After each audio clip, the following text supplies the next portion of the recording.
लेकिन मैं यहाँ पे बात कर रहा हूँ एक परफेक्ट स्मार्टफ़ोन की। अब देखो परफेक्ट स्मार्टफ़ोन की डेफ़िनेशन बहुत ज़्यादा डिफ़रेंस करती है और आज के समय में हालत ऐसी है कि कंपनी अगर एक परफेक्ट स्मार्टफ़ोन बना भी देगी ना, तो उनके साथ प्रॉब्लम है कि वो उसको किस तरफ टारगेट करेंगे। क्योंकि आजकल के स्मार्टफ़ोन्स में अगर आप देखेंगे तो गेमिंग भी अच्छी होती है, यहाँ पे अब कैमराज़ भी काफ़ी अच्छे देखने को मिलते हैं, ऊपर से बैटरी भी है, फ़ास्ट चार्जिंग भी है, बड़ा डिस्प्ले है, सारी चीज़ें यहाँ पर आपको देखने को मिल रही है। लेकिन यहाँ पर एक इम्पोर्टेंट बात इधर रहती है कि जब भी आप एक स्मार्टफ़ोन को यहाँ पर लेंगे, तो उसका यहाँ पे आप एग्ज़ैक्टली में यूज़ कैसे करने वाले हो। और कई सारी कंपनीज़ होती है ना नीश को यहाँ पे टारगेट करने में लगी हुई है। जैसे कि बात करें तो आजकल हम देखें कि गेमिंग के ऊपर टारगेट होता है, कोई डिज़ाइन के ऊपर टारगेट करता है, कोई कर्व डिस्प्ले के ऊपर टारगेट करता है और इस टाइप की चीज़ें देखने को मिलती हैं। और एक इम्पोर्टेंट यहाँ पे फैक्टर हमें ये भी कंसिडर करना पड़ेगा कि मोबाइल फ़ोन का स्पेस जो रहता है ना, काफ़ी ज़्यादा हाइली कॉम्पिटिटिव भी है। इतना ज़्यादा कॉम्पिटिटिव है यहाँ पे जो इतना ज़्यादा यहाँ पे कॉम्पिटिटिव हो रखा है यहाँ पे जो स्पोर्ट्स है मतलब ओवरऑल यहाँ पे इतना कॉम्पिटिटिव हो रखा है नेचर कि यहाँ पर होता क्या एग्जैक्टली में कि एक कंपनी अगर एक स्मार्टफोन को यहाँ पे डेवलप करेगी या फिर बनाएगी ना तो यहाँ पे बेसिकली उस एक कंपनी को ना एक मतलब कि इतना कंपटीशन रहेगा कंपनी के अंदर कि उसको काफी ज्यादा compete करना और मार्केट ऐसा है कि उसे यहाँ पे सोचना पड़ेगा कि एग्जैक्टली यहाँ पर उसे यहाँ पे क्या करना है। तो दोस्तों ये कुछ ऐसी बातें तो जहाँ पे मैं जनरली करने वाला था और मेरे को लगा कि शायद लाइव स्ट्रीमिंग कैसा बेटर ऑप्शन रहेगा मेरे लिए कि यहाँ पे मैं आप लोगों का भी एक इनपुट ले सकूं यहाँ पे कि एग्जैक्टली में यहाँ पे क्या रहेगा। अब यहाँ पे कुछ लोग कह रहे हैं कि ऑडियो लो है, तो एक सेकंड दे दो कि ऑडियो को यहाँ पर मैं एडजस्ट करके देखता हूँ कि किस तरीके से होता है मतलब कि देखते गेन थोड़ा बढ़ा के देखता हूँ। बाकी आप लोग बताइए ऑडियो वगैरह कैसा हुआ? अब सही हुआ है ऑडियो या अभी भी वैसा का वैसा है? क्योंकि काफ़ी ज़्यादा प्रॉब्लम रहती है। फुल वॉल्यूम पे आप लोग अगर सुनना चाहते हो तो सुन सकते हैं, तो ये एक छोटी-सी चीज़ है इधर। लेकिन फिर भी देखते हैं कि एग्ज़ैक्टली में क्या रहता है। तो इसके साथ ही चलिए मैं आपको एक और बात बताने वाला हूँ कि मोबाइल फ़ोन इंडस्ट्री से रिलेटेड और क्या चल रहा है। देखो आज के समय में लोग एक सवाल पूछते हैं कि 2024 के अंदर मोबाइल फ़ोन्स में क्या आएगा? देखो वादे बहुत ज़्यादा किए जाते हैं और हर एक चीज़ के बारे में बोला जाता है। लेकिन आज के समय में जो एक चीज़ हम लोग यहाँ पे देख रहे हैं ना वो हो रही है रिफाइनमेंट। यानी कि अगर मैं सैमसंग का फ़ोन ले लूँ अगला जो S24 आएगा या फिर अगला वन प्लस का 12 भी यहाँ पर ले लूँ, तो वो भी एक देखा है तो पिछले वाले वर्ज़न से चीज़ों को रिफाइन करके लोग यहाँ पे काम कर रहे हैं। और अगली जो चीज़ मुझसे पूछते हैं कि स्मार्टफ़ोन्स के अंदर नेक्स्ट बिग थिंग क्या होगी? देखो एआई एक one of the key reason है, लेकिन कोई भी जो एंड्रॉयड मेकर्स है ना, उसने डेडिकेटेडली एआई के ऊपर वैसा काम नहीं किया जो अभी हम एक्सपेक्ट करते हैं। यानी कि अगर आप लोग चैट जीपीटी वगैरह यूज़ करना चाहते हैं, तो मोबाइल फ़ोन में एग्ज़ैक्टली वो काम किस तरीके से करेगी, इसके बारे में कुछ कंपनियाँ बिहाइंड द सीन काम कर रही हैं। सुनने में आया था एप्पल भी इसके ऊपर काम कर रही है और सैमसंग काम कर रही है। चाइनीज़ कंपनीज़ का अभी भी पता नहीं कि वो यहाँ पे क्या कर रही है। तो वो एक चीज़ होगी। लेकिन मेरे को लगता नहीं कि मोबाइल फ़ोन में अब ऐसा कोई बड़ा इनोवेशन यहाँ पे आपको देखने को मिलेगा, जो सारी चीज़ें यहाँ पर बदल दे। इवन फोल्डेबल भी एक ऐसी चीज़ रहेगी, जिसको मेरे को लगता है कि क्या होगा कि आने वाले समय फोल्डेबल का एक छोटा-सा मार्केट यहाँ पे मार्केट एक्सिस्ट करेगा, लगभग 5% मार्केट होगा ओवरऑल। इसके अलावा बाकी जो मार्केट होगा वो आपके रेगुलर फ़ोन्स ही यहाँ पे करेंगे और मोबाइल फ़ोन्स आज के समय में ऑलरेडी बेटर है और फ्यूचर में मोबाइल फ़ोन्स और भी ज़्यादा यहाँ पे बेटर होते रहेंगे। तो वो एक चीज़ रहेगी यहाँ पे। ख़ैर ये एक चीज़ है यहाँ पे। इसके साथ ही अगर मैं कुछ क्वेश्चन्स के बारे में बात करूँ तो कोई पूछ रहा था यहाँ पे मेरे से कि वोडाफ़ोन आइडिया की स्टोरी यहाँ पर क्या है? देखो वोडाफ़ोन आइडिया ने क्या किया कि अभी मिनिमम रोल आउट ऑब्लिगेशन होता है, जिस कारण से पूर्ण और दिल्ली के कुछ एरियाज़ के अंदर 5G को इनेबल किया लेकिन ऑफिशियली 5G को अभी रोल आउट नहीं किया है। अब ऑफिशियली 5G जो रहेगा वो आपका 2024 में आएगा। कब आएगा इसके बारे में गारंटी नहीं है और फ्री 5G कब तक चलेगा तो मैं पहले ही बता चुका हूँ 2024 के एंड तक ये कंपनियाँ धीरे-धीरे फ्री 5G को अवेलेबल करवाएँगी और धीरे-धीरे अपने 5G को प्रेजेंस पे बेटर करेंगी। एक कुछ एक्सक्लूसिव न्यूज़ आप यहाँ पे सुन लो, मिलीमीटर वेव का जो 5G रहेगा ना उस पे जियो काम कर रहा है। वन प्लस के कुछ डिवाइसेस के साथ ये लोग ऑलरेडी टेस्टिंग कर रहे हैं मिलीमीटर वेव की। तो उम्मीद कर सकते हैं कि मिलीमीटर वेव का भी रोल आउट यहाँ कुछ देखने को मिले तो एक काफ़ी एक अच्छी चीज़ रहेगी। इसके साथ ही बात करें तो बाकी कुछ लोगों के यहाँ पे कुछ कमेंट्स को पढ़ता हूँ और उनके कुछ आंसर देने की कोशिश करता हूँ। तो डेफिनिटली एक अच्छा क्वेश्चन यहाँ पे पूछा है कि smartphone company should look beyond the camera. देखो कैमरे के बारे में एक सिंपल सी बात बताता हूँ कि कैमरा हर एक फ़ोन का हाइलाइटिंग फीचर होता है, लेकिन लिटरली आज के समय में मैं देख रहा हूँ अगर अपन निट पिकिंग करना छोड़ देना, तो 20,000 के ऊपर आपको अच्छे ही कैमरा देखने को मिलता है, एटलीस्ट इन फोटोग्राफी के अंदर। वीडियो में अभी भी मानता हूँ कि एंड्रॉइड फ़ोन थोड़ा-सा पीछे एटलीस्ट मिड रेंज वगैरह कैटेगरी में, जहाँ पे और इम्प्रूवमेंट हो सकता है। लेकिन हाँ, कि कैमरा के अंदर भी आपको इतनी ज़्यादा चीज़ें देखने को नहीं मिलती, जब यहाँ पे और भी चीज़ें आती है। तो ये एक चीज़ है। इसके साथ ही बात करें तो कोई अच्छा सवाल पूछे यहाँ पे। यहाँ पे जैसे कि लोग एक पूछ रहे हैं कि कैमरा रिलेटेड सवाल कि सोनी A6400 ZV-10 और 200D Mark II और Canon M50 में कौन बेटर होगा? सोनी का A6400 ज़्यादा बेटर कैमरा अगर आप यूट्यूब यहाँ पे शुरू करना चाहते हैं तो। इसके साथ ही चिप शॉर्टेज खत्म हो गई फिर भी प्राइस बहुत हाई है। देखो यार बिल्कुल बात सही है आप लोगों की और देखो बात यहाँ पर ये थी कि कंपोनेंट लेवल पे प्राइसेस भी इंक्रीज हुए लेकिन आपको ये मतलब इस बात पे भी ध्यान रखना पड़ेगा कि यहाँ पे जो मोबाइल फोन की मैन्युफैक्चरिंग कॉस्ट होती है वो भी और ओवरऑल जो इन्फ्लेशन होती है उस पर भी राइज हुआ है। R&D कॉस्ट जो कंपनीज कर रही थी उस पर भी एक राइज हुआ है। प्लस यहाँ पर जो मार्केटिंग के ऊपर जो एक्सपेंडिचर था वो राइज हुआ है। हालाँकि एक स्मार्टफ़ोन कंपनी से मैं कुछ बात कर रहा था, तो एक इंटरेस्टिंग आउट पता चला मतलब कि कोई इंसान था उससे मैं बात कर रहा था स्मार्टफ़ोन कंपनीज़ का इससे आप एनालिस्ट वगैरह समझ सकते हैं। तो एक बात पता चली थी कि यहाँ पे कंपनियाँ जो प्लान कर रही हैं एग्ज़ैक्टली में कि अगर उनकी सेल अगर कम हो रही है ना, तो वो ये कोशिश करें कि आपको ज़्यादा से ज़्यादा कीमत का फ़ोन बेचें। जिसका इम्पैक्ट पता है क्या होगा? कि उनको पता है कि मार्केट डिक्लाइन पे जा रहा है और जब डिक्लाइन पे मार्केट है तो उन्हें पता है कि वो पीक वो अचीव नहीं कर पाएँगे जो उन्होंने अचीव किया था। तो बेटर ये है कि अगर चीज़ें यहाँ पे कम हो रही हैं, लोग कम मोबाइल फ़ोन खरीद रहे हैं, तो उससे बेटर आगे बढ़ने का तरीका ये है कि जो प्रोडक्ट हम बेच रहे हैं, उसपे हम ज़्यादा से ज़्यादा पैसा बनाएँ। ये सेम काम एप्पल करती है। एप्पल इंडिया में पिछले साल का जो रेवेन्यू था वो लगभग 50,000 करोड़ रुपए का था। अब एप्पल का आईफोन इतना महँगा है, वो अब जाके टॉप 10 की लिस्ट के अंदर आया है। टॉप 10 स्मार्टफ़ोन्स की लिस्ट में आया है जो कि मतलब मार्केट शेयर वाइज़ अगर अपन बात करें, अब जाके आया इंडिया में। लेकिन ऑलरेडी उसका जो प्रॉफिट जो एप्पल यहाँ से बना रही है ना, वो काफ़ी सारी कंपनीज़ के प्रॉफिट से ज़्यादा है। और यही स्ट्रैटेजी हर एक कंपनी यहाँ पे रेप्लिकेट करना चाहती है। इसलिए अगर आप देखेंगे तो रेडमी नोट 30,000 का मिलता है, रियलमी की नंबर सीरीज़ भी अब 20,000 के ऊपर आपको देखने को मिल रही है। ऐसी काफ़ी सारी कंपनी 20 से 30,000 के मार्केट को कैप्चर करने में लगी हुई है और मार्केट में फ्यूचर में वही कंपनीज यहाँ पे टिकी रहेंगी जो हाइपर फोकस होंगी मोबाइल फोन्स के अंदर। That's it. हमने पास्ट में देख लिया काफ़ी सारी कंपनीज ने अपने आप को डाइवर्सिफाई करने की कोशिश करी लेकिन इतना ज़्यादा सक्सेसफुल नहीं हो पाए। Xiaomi के अंदर जो पूरा IoT लेकर आ रहे थे, नहीं चला। रियलमी पूरा IoT वाला सिस्टम सब कुछ बना रहे थे, चीजें यहाँ पे खत्म हो गई। रियलमी टेक लाइफ जैसी चीजें शुरू करी थी, डीजो शुरू किया था, एक्सेसरीज में कूद रहे थे, नहीं चला। मार्केट अब इस तरीके की कंपनी को बहुत ही ज्यादा हाइपर फोकस के साथ काम करना पड़ेगा स्मार्टफोन इंडस्ट्री में, तभी वो लंबे समय तक टिके रहेंगे और चीजें यहाँ पे डेवलप करते रहेंगे। इसके साथ ही when did the price cap of smartphone, देखो प्राइस कैप जो रहेगा मैंने पहले भी बोला है कि लगभग 30,000 के सेगमेंट के ऊपर जाके स्टेबलाइज हो जाएगा क्योंकि एक लिमिट आएगी जिसके ऊपर कंपनी अगर चाह मतलब कोशिश भी करे ना तो भी शायद इंक्रीज नहीं कर पाएंगी क्योंकि हर एक चीज की लिमिट होती है। और बाय द वे काफी सारी कंपनीज ने जो प्राइस बैरियर होता है ना उसको EMI स्कीम जो रहती है ना, फाइनेंस ऑप्शन रहते हैं ना, उनका यूज करके ब्रेक करने की कोशिश करिए, जिसका काफी अच्छा एग्जांपल है आपके सैमसंग के फोन्स, इवन एप्पल का आईफोन भी ऑफलाइन वगैरह में भी स्कीम्स EMI वगैरह अवेलेबल करे। और मेरे हजार में EMI के अंदर अगर आप एक महंगा फोन ले रहे हो वो मतलब मेरी तरफ से बिल्कुल भी सेंस वाली बात नहीं है।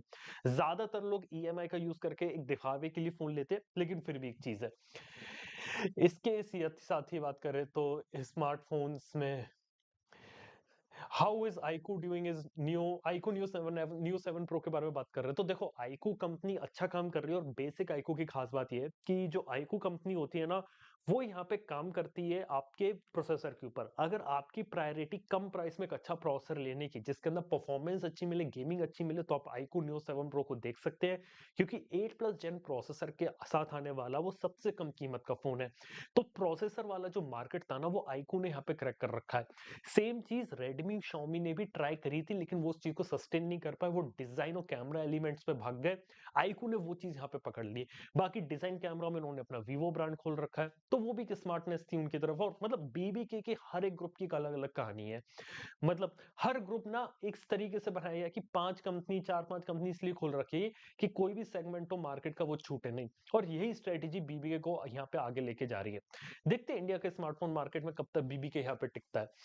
इसके साथ ही बात करें तो बहुत सारे सवाल है, स्नैपड्रैगन 8 Gen 3 या A17 से बेटर होगा। देखो S24 में 8 Gen 3 काफी प्रॉमिसिंग लग रहा है। रॉ नंबर्स में बात करें तो ऑब्वियसली 8 Gen 3 ज्यादा सुपीरियर होगा, लेकिन बात ये रहती है कि हमेशा कहता हूँ कि 8 Gen 3 में जितनी चीजें आ रही है अगर वो मोबाइल फोन कंपनीज यहाँ पे यूज कर रही है तो वो बात रहेगी। और S24 अल्ट्रा जहां तक हमने सुना है कि पिछले वाले वर्जन का एक रिफाइंड होगा, लेकिन इस बार कर्व डिस्प्ले के अंदर आपको यहाँ पे फ्लैट डिस्प्ले देखने को मिलेगा। मतलब S24 अल्ट्रा में कर्व हटा के फ्लैट लुक देने वाले हैं। इसके साथ ही बात करें तो काफ़ी लोग सवाल पूछते रहते हैं। Brother do you think we really need much more faster SOC? देखो, फास्टर एसओसी का मतलब ये रहता है कि सच बताऊँ, मार्केट में अब हम एक ऐसे पिनेकल पॉइंट पे पहुँच चुके हैं, जहाँ पे अगर एक बेटर एसओसी अगर मैं दे दूँ ना, 5% 10% का आप फ़र्क नहीं बता पाओगे।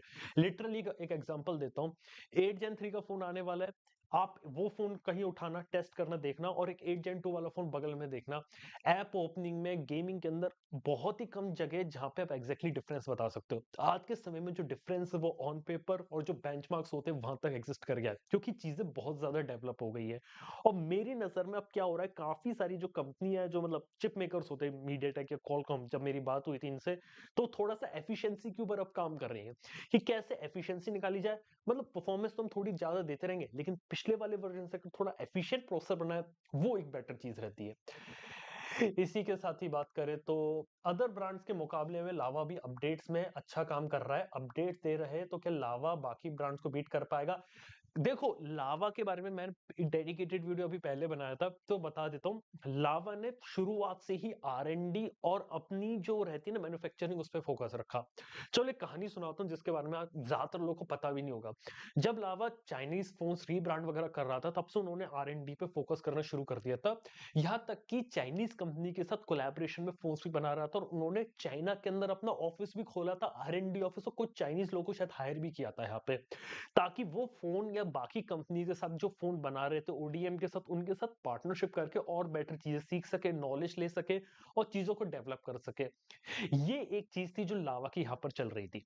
इसके साथ ही आप लोगों को एक और बात बता देना चाहता हूँ यहाँ पे, कि जो लावा कंपनी थी उसने शुरुआत से मैन्युफैक्चरिंग के अंदर यहाँ पे काम करा और इसी वजह से वो सरवाइव कर पाए। तो अभी भी लावा का जो करंट में मैंने एनालाइज किया, जो मार्केट शेयर है वो है अराउंड 1% का। 1% एक अच्छा मार्केट शेयर है, क्योंकि 2 ढाई साल पहले बिल्कुल भी नहीं था। 2020 के पहले लावा के फोन बिल्कुल भी एक्सिस्ट नहीं करते थे। लेकिन लावा एक अच्छा काम कर सकता है, फ्यूचर में पोटेंशियल कैंडिडेट है, बजट में काम कर रहा है, 10,000 की रेंज में बहुत सक्सेसफुल है लावा। लेकिन फ्यूचर देखना होगा कि लावा का यहाँ पे कैसा रहता है। उम्मीद करता हूँ कि इंडियन ब्रांड भी अगर मार्केट में जिंदा रहे, फोन बनाता रहे, तो ये मेरे लिए बहुत अच्छी बात है, क्योंकि मैं ये नहीं चाहता कि सिर्फ चाइनीज ब्रांड्स देखने को मिल रहा और एक कोरियन ब्रांड है, यही रह गया मार्केट में। चाइनीज है या कोरियन है, एक इंडियन भी होना तो देखने में काफी अच्छा लगता है। बजट में मेरे को लगता है कि लोग धीरे धीरे अच्छी कोशिश कर रहे हैं as compare to Micromax. Hyper OS launch event कब होगा इंडिया में, तो हाइपर ओएस के बारे में बात बताता हूँ। हाइपर ओएस को इंडिया में Xiaomi अगले साल लाएगा। अगली चीज, जो अगले साल का जो सबसे पहला लॉन्च इवेंट होगा, वो होगा Redmi Note 13 सीरीज का। लेकिन उसके अंदर हाइपर ओएस नहीं आएगा, वो MIUI पे चलेगा। हाइपर ओएस को ये लोग लाएंगे लेट जनवरी या फिर फेब में, जब ये लोग Xiaomi 14 सीरीज को इंडिया में अनवील करेंगे। और एक बात बताऊं आपको, अभी तक हाइपर ओएस को सिर्फ चाइना में लॉन्च किया गया, इंडिया में लोग अभी तक लेकर भी नहीं आए। हालांकि हाइपर ओएस भी काफी डिफरेंट होने वाला है, कुछ चीजें उन्होंने अलग करी है, लेकिन देखना है क्या हाइपर ओएस जो MIUI ने जो इमेज बिगाड़ी थी, क्या उसे सॉल्व कर पाएगा कि नहीं कर पाएगा। इसके साथ ही यहाँ पे सवाल है कि 14 प्रो और Vivo X100 कब आएंगे? देखो, Vivo X100 का जैन या फेब तक समझ सकते हो, और Xiaomi 14 का भी जैन फेब तक, तभी आ पाएंगे।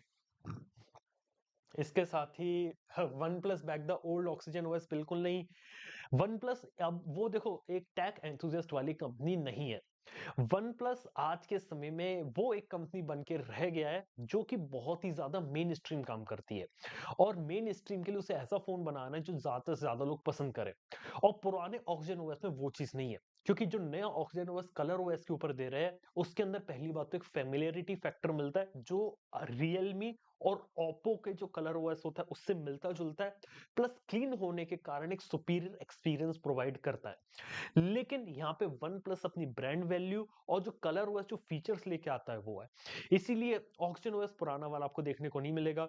और बाय द वे आज के समय वन प्लस के अंदर ऑक्सीजन ओएस वही टीम बना रही है जो कलर ओएस बनाती है, और ऑक्सीजन ओएस जिस टीम ने बनाया था वो नथिंग में जा चुके हैं। बस इतना ही आप यहाँ पे समझ सकते हैं। यहाँ पे इसके साथ ही काफी सारे दूसरे सवाल को भी चेक करते हैं जो इंटरेस्टिंग होंगे, हम सिर्फ उन्हीं सवालों को लेंगे, सारे सवाल सॉरी मैं यहाँ पे ले नहीं पाऊंगा। Will Samsung take over like, मतलब जैसा कि सैमसंग ने मतलब कि क्या सैमसंग एप्पल को टेक ओवर कर सकता है जैसे एप्पल एक टाइम पे ब्लैकबेरी को किया था? देखो स्मार्टफोन स्पेस में देखें तो market share wise Samsung Apple से बहुत आगे है। लेकिन बात यहाँ पर है कि एप्पल की अपनी पोजीशन रहेगी, सैमसंग अपनी पोजीशन पे रहेगा और ब्लैकबेरी सिर्फ इसलिए पीछे हो गया क्योंकि जब मार्केट में ट्रांजिशन पीरियड आ रहा था, रेगुलर फीचर फोन से अब एंड्रॉइड और आईओएस यहाँ पे डेवलप हो रहे थे। जिस जमाने में आईओएस को उस समय आईफोन ओएस कहा जाता था, उस जमाने में बताऊं क्या हुआ था कि ब्लैकबेरी ने उतनी तेजी से रिस्पॉन्स नहीं किया जितनी तेजी से मार्केट बदल रहा था। अब बात है कि स्मार्टफोन्स का मार्केट ऑलरेडी ओवर सैचुरेट हो चुका है, ये बात आप मान के रखिए। और कंपनियां आज के समय में आपके पैसे के लिए पीछे भाग रही हैं। मतलब आपको एक बात बताता हूं कि चल क्या रहा है एग्जैक्टली में, कि कंपनीज जो रहती है ना, आप किसी भी कंपनी के बारे में फेवर कर लो, आप किसी भी कंपनी को ऑनलाइन आप एक अच्छा बोल दो कि ये कंपनी अच्छा करे, वो कंपनी अच्छा कर रही है, पर अंदर की बात है कि हर कंपनी आपसे सिर्फ पैसा लेना चाहती है। और ज्यादातर कंपनीज को ये पड़ी नहीं है कि उसके कंज्यूमर उसके बारे में क्या सोचते हैं। वो बस चाहते हैं कि हमारा एक फोन आए, ज्यादा से ज्यादा फोन हम यहाँ बेचते रहे और हमें यहाँ कुछ ना करना पड़े। सिर्फ यही एक चीज है जो हर एक कंपनी यहाँ पे कर रही है। तो कुल मिला के बात ये कि ज्यादातर कंपनीज को यहाँ पे आपकी पड़ी नहीं है। और इस हिसाब से देखा जाए तो काफी सारी कंपनी जब प्रॉफिट ड्रिवन होती है तब थोड़ी बहुत दिक्कतें आती है। लेकिन एक छोटी सी प्रॉब्लम यहाँ पर ये भी आ सकती है कि मार्केट में अभी कोई ट्रांजिशन फेज नहीं आ रहा है जैसा एंड्रॉइड और आईओएस के टाइम पर था। कोई अगर ऐसा टेक्नोलॉजी है, कुछ भी इनोवेशन है, कोई एक ऐसी चीज हो जो मेजर ब्रेक थ्रू हो इंडस्ट्री में, उसके बाद ही ये चीज यहाँ पे आगे बढ़ सकती है। Else smartphone industry over saturate होती चली जाएगी, लिमिटेड ब्रांड्स बचेंगे, सेल्स भी होती रहेंगी, ठीक ठाक सेल्स होंगी, बिल्कुल ही खत्म नहीं होंगी ना बिल्कुल ही बहुत ही ज्यादा अच्छी होंगी, स्टेबल लेवल पे चीजें चलती रहेंगी। लेकिन एक प्रॉब्लम आ सकती है कि लोगों का जो इंटरेस्ट होता है नए फोन लेने का वो यहाँ पे कम होता चले जाए, और फिर एक टाइम ऐसा आएगा कि एक पर्टिकुलर प्राइस रेंज के बाद कोई सा भी फोन ले ले, सारे फोन आपकी जरूरत यहाँ पे पूरी कर देंगे। सिर्फ एक चीज है, एआई का पोटेंशियल फ्यूचर में हो सकता है मोबाइल फोन्स में, तो यही बात है। इसके साथ ही काफी सारे सवाल और भी है यहाँ पे।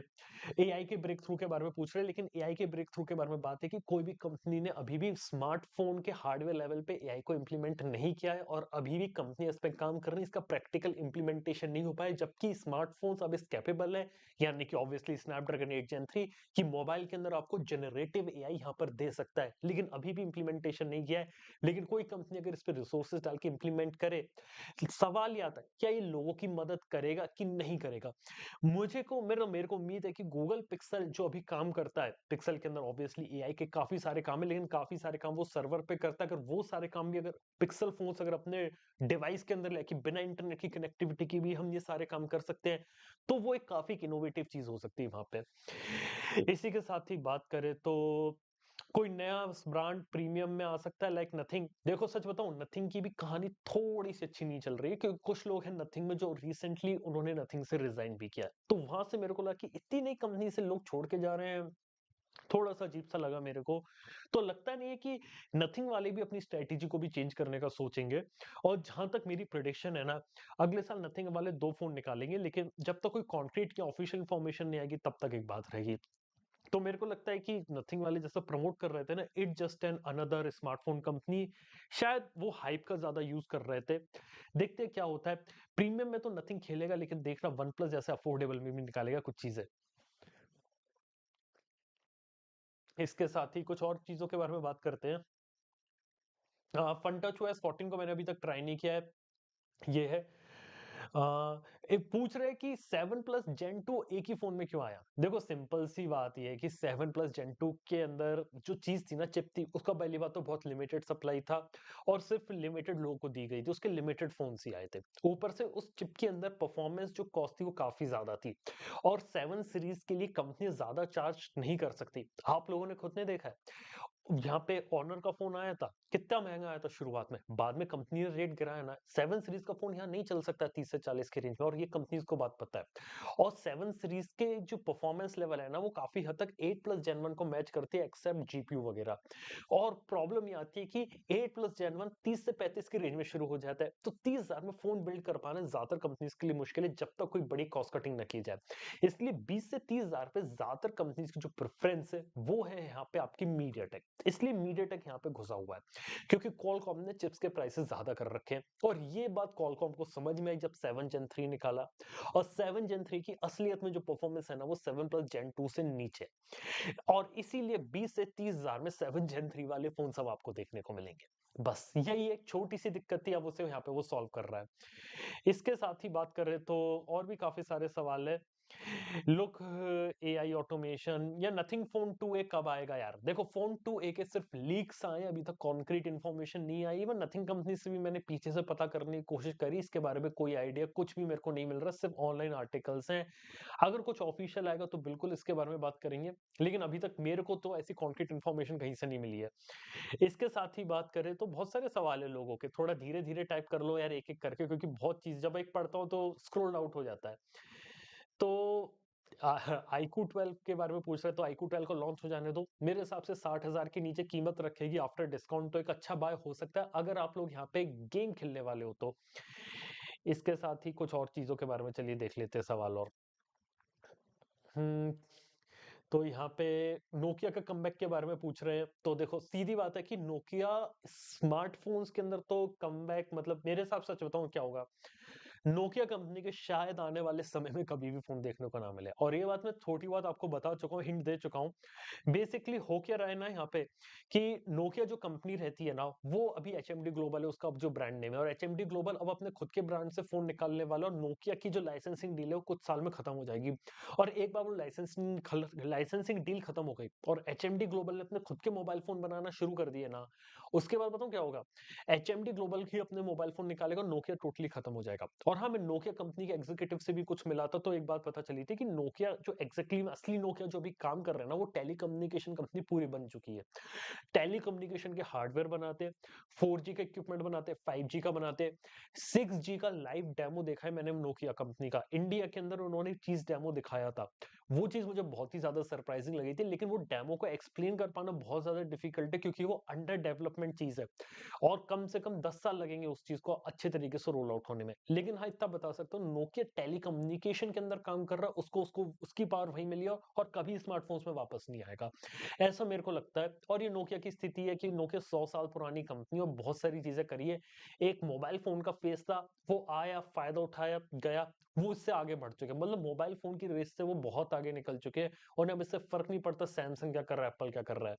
ये और ये बहुत अच्छी चीज लगी मेरे को नोकिया की, कि चीजों को एनालाइज किया, समझा, फेलियर होने से बेटर अपने आप को इवॉल्व कर लिया। This is the best thing they have done, मतलब ये चीज लाइफ में भी हम लोग सीख सकते हैं नोकिया से।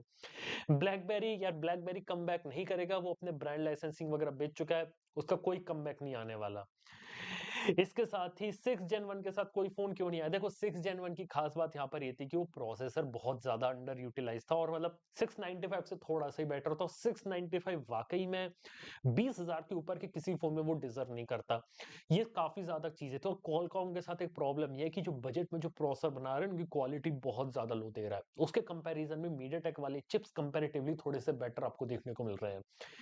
इसके साथ ही एक काफी कोई अच्छा सवाल पूछो तो अच्छे सवाल के जवाब देंगे। मोबाइल फोन की रिकमेंडेशन तो यार पैनासोनिक फोन्स में नहीं आनी है। OnePlus versus Nothing, is there any chance? देखो, वन प्लस वर्सेस नथिंग हमेशा रहेगा, नथिंग हमेशा अपने आपको आईफोन से कंपेयर करे, लेकिन वन प्लस और नथिंग आपस में compete करेंगे, और 2023 में यही होगा। नथिंग फोन 2 का डायरेक्ट कंपटीशन था वन प्लस 11R से। फोन 2 के अंदर काफी सारी चीजें बेहतर थी, लेकिन फिर भी जो वन प्लस का 11R है वो यहाँ पर आगे निकल गया। तो बस 5 मिनट दे दो, उसके बाद हम ये चीज खत्म कर देंगे। तो जल्दी जल्दी कोई क्वेश्चन वगैरह है तो वो यहाँ पे आप पूछ सकते हैं मेरे, तो उसके बाद चीजें यहाँ पे क्लियरिटी मिलती चली जाएगी आपको।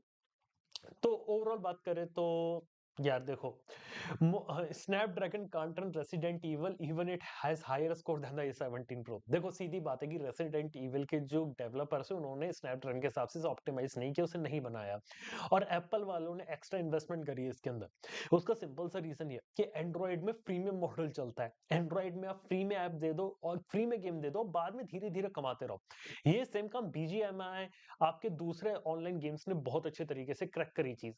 एप्पल में क्या रहता है ना, लोग पैसा देने को तैयार है ऐप के लिए, इस वजह से एप्पल के अंदर प्रीमियम मॉडल से ज्यादा जो प्रीमियम मॉडल होता है, पेड मॉडल होता है, वो चलता है। और रेसिडेंट इवल जैसा गेम अगर कंपनी बना देगी ना, वो एंड्रॉइड पे कितना बिकेगा? मतलब खुद बताइए कि एंड्रॉइड में अगर रेसिडेंट इवल गेम निकाल दिया, क्या आप लोग उसे खरीद के खेलोगे या फिर कहीं से एपीके डाउनलोड करोगे? आंसर वही मिल जाता आपको। आईफ़ोन में ये चीज़ नहीं हो सकती। बस इसीलिए प्रोसेसर अच्छा होने का मतलब ये डिफाइन नहीं करता कि आप कौन-से लेवल की गेमिंग कर पा रहे हो। बात ये रहती है कि डेवलपर्स या मतलब बिहाइंड द सीन बहुत सारी चीज़ें चलती हैं। कोई ऐसा रूल नहीं कि प्रोसेसर का लिमिटेशन है, ऑप्टिमाइज़ेशन का है। कई बार ऐसे बहुत सारे स्ट्रैटेजिक डिसीजंस भी कंपनीज लेती हैं। एक भाई कह रहे हैं मेरा नाम बोलो एक बार, तो प्रशांता भाई थैंक यू। इसके साथ ही why Vivo Oppo give why Vivo and iQOO give 2 MP camera. देखो 2 एमपी कैमरा बजट में रहेगा, लेकिन मेरी कुछ लोगों से बात हुई थी 2023 में ही, जो लोग कंपनी के अंदर स्पेसिफिकेशन डिसाइड करते हैं, उन लोगों की बात कर रहा हूं मैं। उसने मेरे को बताया था कि 1 डेढ़ साल के अंदर जो 2 मेगापिक्सल का ट्रेंड है ना, इंडस्ट्री पे गायब होने वाला है। और ये चीज़ हम धीरे-धीरे 2024 से देखना शुरू कर देंगे। धीरे-धीरे 2 मेगापिक्सल का गेम खत्म होने वाला है। कंपनी ने इसे गिमिक और नंबर गेम और मार्केटिंग के लिए यूज़ किया था। बस मैं आपको इतना बता सकता हूँ, इतना नहीं बता सकता कब, कहाँ, किससे बात हुई थी, लेकिन किसी ऐसे इंसान से बात हुई थी जो ये डिसाइड करते हैं ये लोग कंपनी में बैठ के कि किस फ़ोन में किस टाइप की कैमरा है, किस टाइप की चीज़ें होंगी। बस आप इस चीज़ से समझ लो। और चलिए इसके साथ ही बात करते हैं कि देखो ओवरऑल चलो अपने टॉपिक पे वापस आते हैं कि why companies can't make good phones. देखो इसके मल्टीपल आंसर्स हैं। कुछ कंपनीज बनाना चाहते हैं, कुछ कंपनीज नहीं बनाना चाहती, और डिपेंड करता है क्योंकि कंपनीज अपने मार्केट के ऊपर ज्यादा फिक्स है, उन्हें बेसिकली अपने प्रॉफिट पे खेलना है। और एक कंपनी ने अगर सारी चीजें एक मोबाइल फोन में डाल दी और उसकी कीमत भी कम कर दी, तो कंपनी है चैरिटी करने नहीं बैठी कि आपको सारी चीजें यहाँ पे डिलीवर कर देगी। कंपनी का मेन एम यहाँ पर ये है कि कंपनी को ना ज्यादा से ज्यादा प्रॉफिट बनाना है, और हर बार कोई भी नया मोबाइल फोन ये निकालेंगे तो कोशिश करेंगे कि एक दो फीचर ऐसे रखो कि जहां पे हम थोड़े पैसे बचा ले और थोड़ा एक्स्ट्रा पैसा कमा ले, चाहे वो सॉफ्टवेयर अपडेट हो सकती है, चाहे वो कैमरास हो सकते हैं, कोई भी चीज हो सकती है। लेकिन ये एक सच्चाई है यहाँ पे। और ओवरऑल बात करें तो काफी सारी मोबाइल फोन कंपनीज का भी कहना है कि अब हम धीरे धीरे इवॉल्व कर रहे हो, मार्केट में भी धीरे धीरे चेंजेस यहाँ पे आते रहेंगे। बाकी लावा टू अग्नि के बारे में बताओ, और लावा कंपनी के बारे में क्या अग्नि 3 आ सकता है? देखो लावा अग्नि के अंदर आने वाली सीरीज को मतलब अग्नि को अच्छा रिस्पांस मिला है। बस ये चाहता हूँ कि अग्नि 1 और अग्नि 2 के बीच में भाई 1 साल से ज्यादा का डिफरेंस था।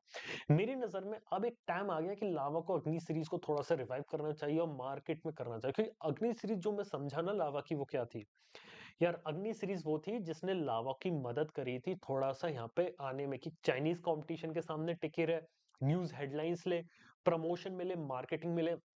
लावा के लिए बहुत अच्छा काम किया। और अग्नि सीरीज का इम्पैक्ट ये पड़ा लिटरली कि ब्लेज सीरीज उनकी चल गई यहाँ पे। तो ब्लेज तो वो लेके आ रहे हैं। लग रहा है कि अग्नि 3 और अग्नि सीरीज को भी कंटिन्यू करेंगे और 20,000 के सेगमेंट में और फोन्स भी लोग निकाल सकते हैं। देखते हैं यहाँ पे क्या रहता है। तो दोस्तों यार ये सारी चीजें हैं यहाँ पे, और इसके साथ ही आने वाले टाइम में देखते हैं कि क्या रहता है। बाकी आप लोग नीचे कमेंट में बताइए कि ये स्ट्रीमिंग वगैरह कैसी रही और किस टाइप के आपको वीडियोस यहाँ पे पसंद है। तो थैंक यू, अगर आपने अभी तक लाइक नहीं किया तो लाइक कर सकते हैं। मैं आपसे मिलता हूँ